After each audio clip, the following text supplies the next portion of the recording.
Hey everyone, so we are headed into April, which means I have a whole new list of garden tasks that I need to accomplish this month. I think I did most of what I said I was going to do in March, but March was definitely colder, I feel like, than average. It seemed like February was a warmer February, so I did more than I thought I would then, and then March, it seems like it's been much colder than it normally is, but maybe that's just me being very impatient about winter ending.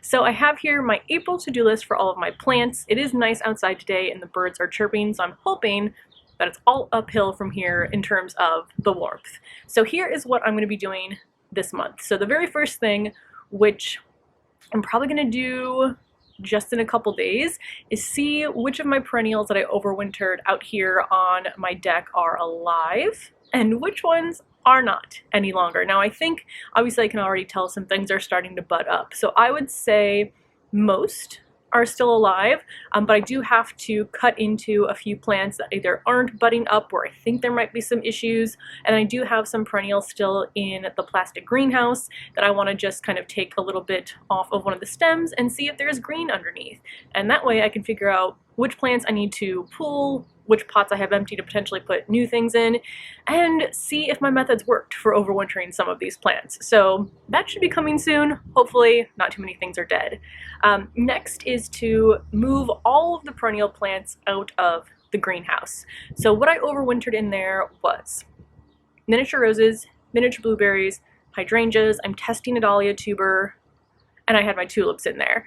I'd say about half are moved out, the things that are more cold hardy like the blueberries and the tulips. Some are still in there like my roses and my hydrangeas and the dahlia tuber, but I think by the end of this month, probably partway through, it should be emptied out. And then what I'm going to do is use that greenhouse, leave it set up as it is, but use that to start bringing some of my seedlings out. So that is what is next on my list, is to use the empty greenhouse to harden off all of the warm season plants. And I think that'll be nice. I mean, typically what I would do is kind of move them into areas of the shade, but I think I can get them out even a little bit earlier to start hardening off in the greenhouse, because that not only protects them from like too much moisture. If it does start to rain, I can leave them out and not feel bad about it, but also the wind. So I think that should start the hardening off process a little bit sooner than it normally would, but we'll see. That is my plan for the greenhouse after I move all the plants out that I overwintered,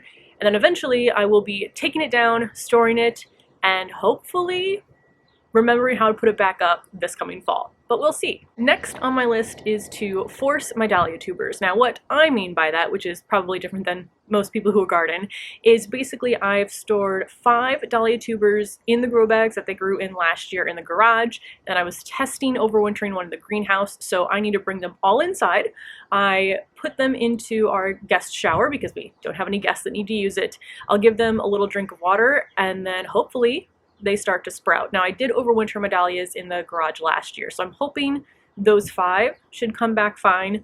And then again, the greenhouse one is going to be the test. I don't have high hopes for it because I think it did probably get too cold in that greenhouse over winter, but you never know until you try. So I'm going to do that maybe about mid-April, because I think I did it early April last year, and I definitely wanted to get them out of the house sooner than I was able to. So I might wait a couple weeks on that later than I did last year.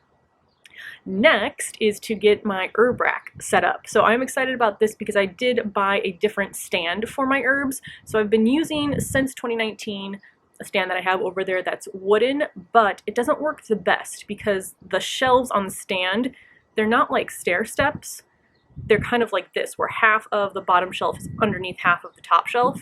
So if I put anything here, it grows up into that top shelf. So I basically had to scooch all of the plants to the edge where they were balancing, but this time I have one that's actually like a stair step. So once I get that set up, I will show you, but I am excited for that.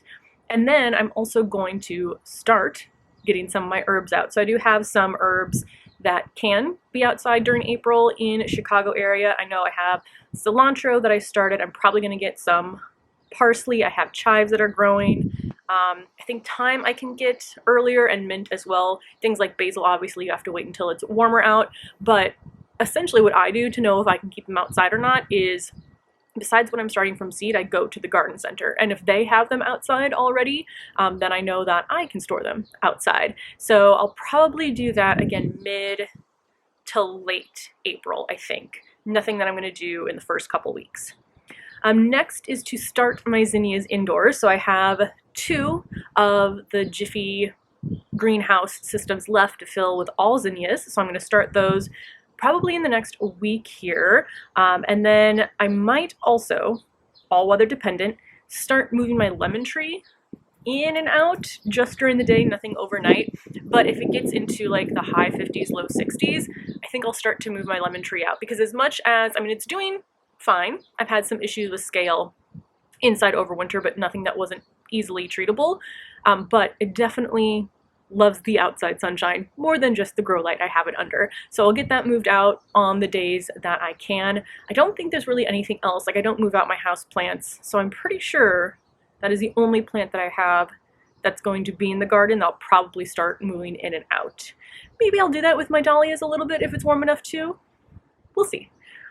Next on my list is to clean up any remaining garden debris. I don't have that much. I have a few left in a grow bag and a raised bed.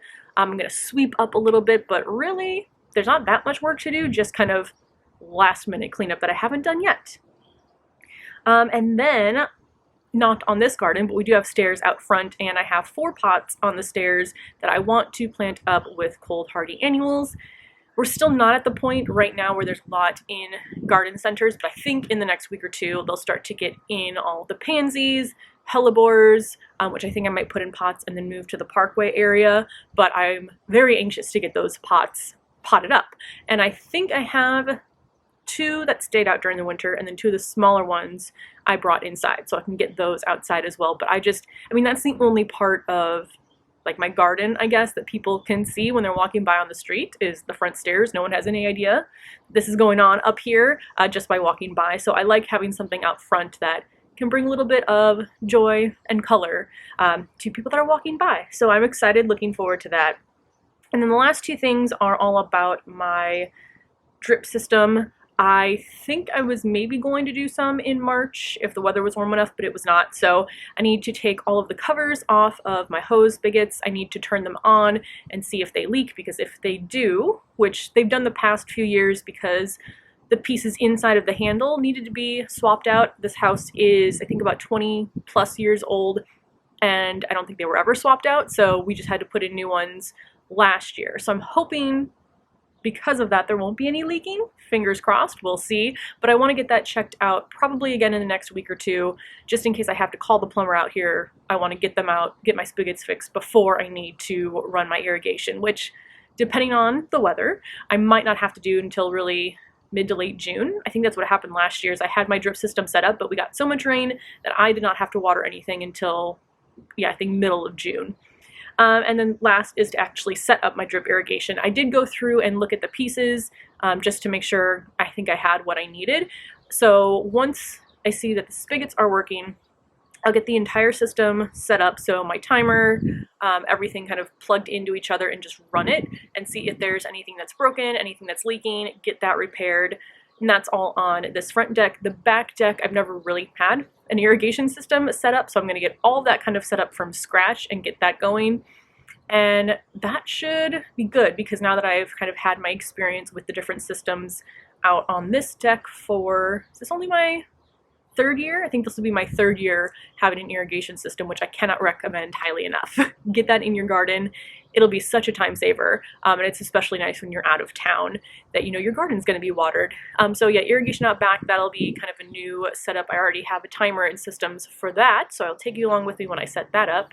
But I think, looking at my list here, that is everything for April in the Chicago area. Again, I'm growing zone 6A, kind of still more 5B-ish based on the climate, but that is everything that I have planned. And I think I mentioned this in my March video, but I'll probably still do another like checklist for May, but once we really start getting into the garden season, where I'm out here every single day doing something, it's more like a weekly routine that I get into. It's not like I have, you know, just 10 things that I need to do that month. And a lot of it, you don't know what you're going to do until you get out in the garden and see what issues there are. So I will maybe put together kind of my weekly routine that I do for my garden, and then take you along with me as other issues pop up. But that is everything I'm doing in April that I can think of. Let me know what else you plan to do this month for your garden, and I will see you in the next video.